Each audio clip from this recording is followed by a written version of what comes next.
Hey, what is going on, Los Angeles? It's J. T. And today is Sunday, June 29th, 2025. And I am coming to you, of course, from the city of Los Angeles.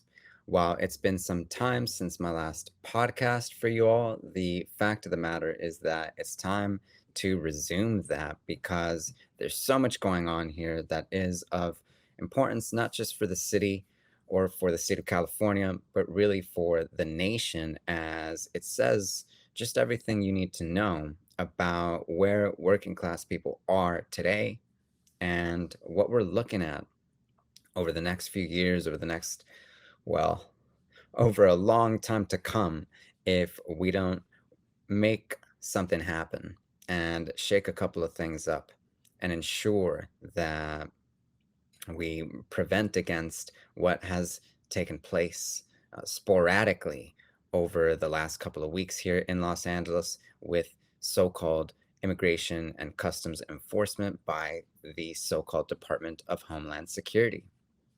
Now, what we're going to start off with is this incredible story from Huntington Park uh, about Jenny Ramirez and her two children who were firebombed at their home just this Friday, June 27th, by none other than the Immigration and Customs Enforcement. Let's go ahead and take a look at that story for about a minute and a half, because that's just about enough of what we need to know, and we shall go from there.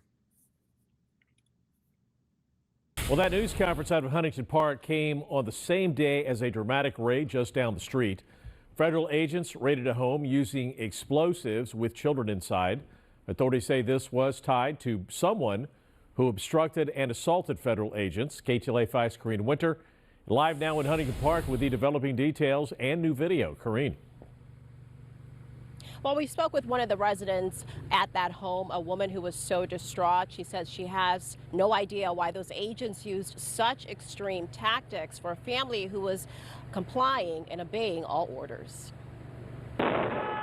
A pair of explosions rocked this Huntington Park neighborhood this morning.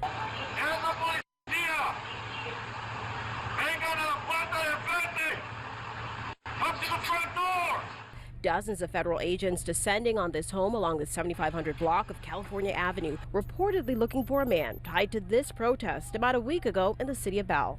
Officials in military gear using extreme tactics, explosives that blew out windows to the home, and also kicking down the front door with a family inside, including a mother and her two children.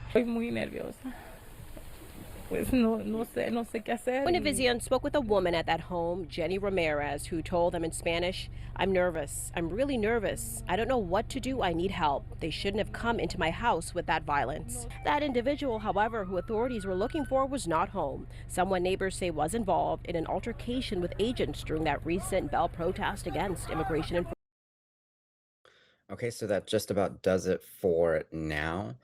The story is obviously extraordinary and shocking and heartbreaking, including not just because Jenny Ramirez and her two children, who are 1 and 6 years old apart, they're all US citizens. They presented no harm whatsoever to immigrations and customs enforcement, to the city of Los Angeles, certainly not to the federal government. The attack had no warrant. It was not signed off on by any judge or magistrate. The attack was entirely led by ICE and their squad, and most likely in retaliation for an incident that caused embarrassment for the agency on the southeast side just about a week prior. For more on that story, you can check out my Brother from Another Social Primates podcast, who got a chance to speak with one of the neighbors that was in the neighborhood on the morning of this attack, just this past Friday, June 27th. And it's obviously a case of an egregious abuse of power.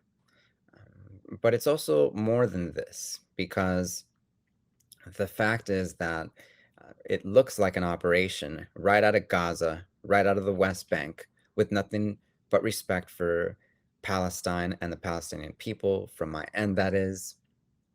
And it is, of course, entirely unnecessary. Um, Now, what's also true is that while this took place to Jenny Ramirez and her two children, the reality is that it took place upon the entire community of Huntington Park and the entire community of Southeast Los Angeles altogether, where these operations by the so-called Department of Homeland Security have really come down the most heavily. And this is because the area is probably 90 to 95% Mexican American. A lot of the cities would be unincorporated if not for LA County's governance, but the fact is they're all working class. They are small towns where political representation is rather minuscule and where the political weight is still just in formation in so many different respects. But be that as it may, it's an attack not just on Jenny Ramirez and Huntington Park and Southeast Los Angeles, and not just on all of LA, but it's an attack on the people of the United States. Because ultimately, if ICE can do this with no warrant to one of us, it can do it to any of us. It's a matter of timing, and this certainly was a matter of timing. Now, what I also want to point out, though, is that although it's true that ICE was behind this operation and that they are ruthless and that they have entirely shown up to Los Angeles County and Southern California in a military or militarized operation, I do want to point out that they are not the first to firebomb residents in Los Angeles, including in South LA. No, that would be the LAPD. And for that, let's go ahead and revisit 2021 for a moment to see just what I mean.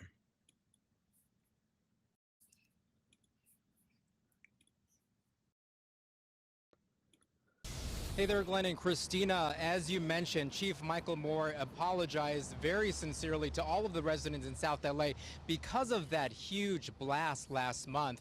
And also during this ongoing investigation, the supervisor and bomb technicians who were involved with that explosion have been removed.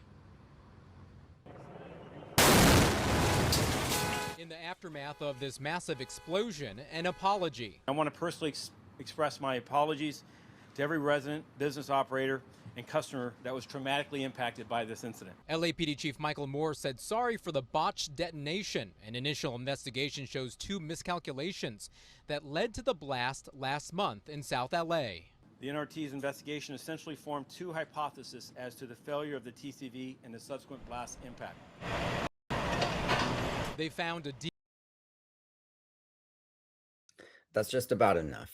Now, this, of course, took place on 27th Street off of San Pedro Avenue or Boulevard. I forget which is which, but the fact of the matter is that, hey, here's another scenario in which the South Side has bore the brunt of LAPD's barbaric tactics that are also militarized operations at the end of the day, which would only be applied in a neighborhood such as this one or Huntington Park, where residents are predominantly African American or Latinx, and where their political representation is not going to go very far because the system is entirely designed to keep them in caste conditions, to be frank. Now, I know what some of y'all might be thinking, like, hey, this is an exceptional case.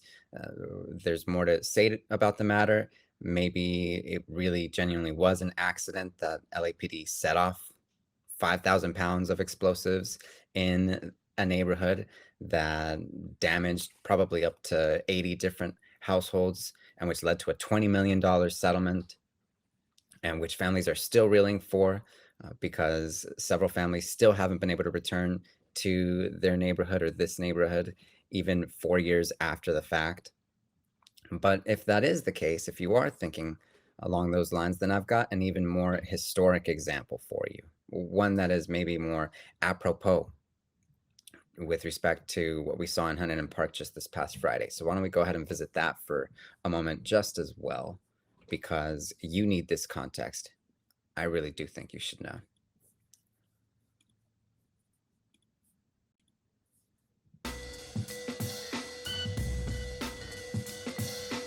My name is Gregory Everett. I'm an activist filmmaker with Ultrawave Media, and today we're here we're in the new ninth at the Central Avenue Jazz Festival, and we're at the Arts Pavilion where we're having a demonstration showing a monument that we're going to be building with the Zapata King Neighborhood Council, with the South Central Neighborhood Council, the 9th District, and also Trade Tech College. So the students at Trade Tech in the architecture program had an assignment to use me as a client and for them to come up with a Black Panther monument based on watching the film and doing research on the Southern California chapter of the Black Panther Party for Self-Defense.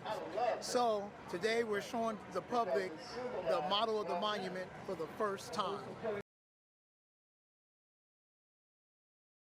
Now, I did have two screenshots from an LA Times article as well. And if I can find them here, I'd love to showcase them. So let's see.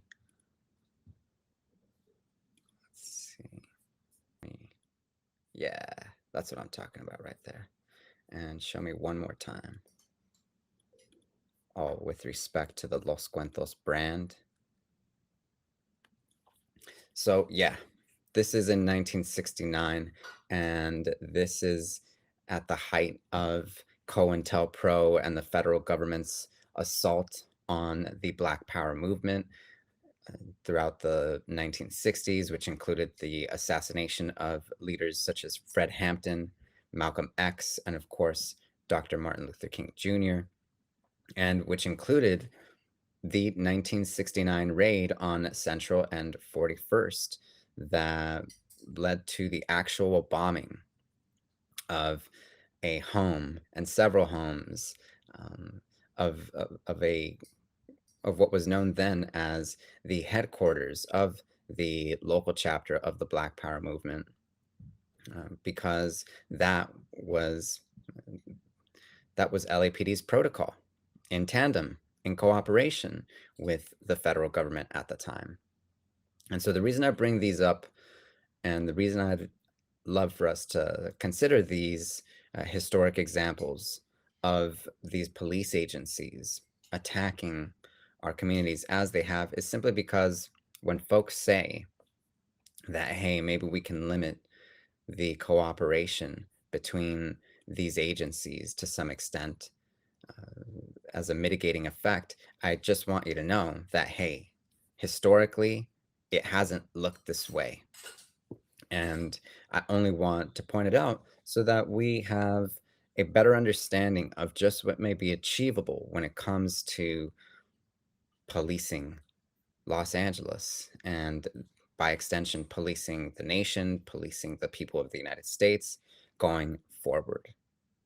So go ahead and check out the links below so that you can learn more about each of these stories and do your own digging. But for now, it has been a pleasure to return to JT the LA Storyteller podcast for this analysis, and I can't wait to be back again before too long. Between now and then, as always, please stay vigilant and stay tuned, and let the city know it's J.T. out with more soon.